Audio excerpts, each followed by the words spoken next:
దేవునికి స్తోత్రం. మీ అందరికీ వందనాలు. ఈరోజు దేవుని వాక్యం. అందుచేత ప్రార్థన చేయనప్పుడు మీరు అడుగుచున్న వాటి నెల్లను పొంది ఉన్నామని నమ్ముడి. అప్పుడు అవి మీకు కలుగునని మీతో చెప్పుచున్నానని ఉంది.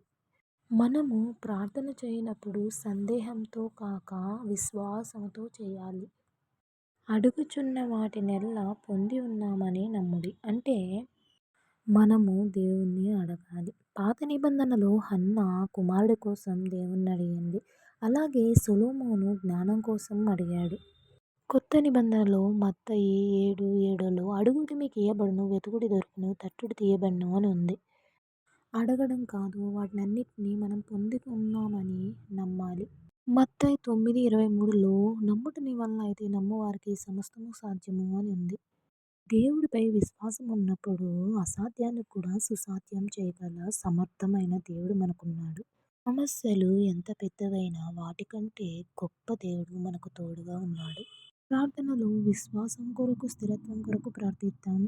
పరమ తండ్రి అయిన దేవా, వందనాలు తండ్రి. ప్రభువా, ఈ వాక్యం ద్వారా మాతో మాట్లాడిన విధానం బట్టి వందనాలు ప్రభువా.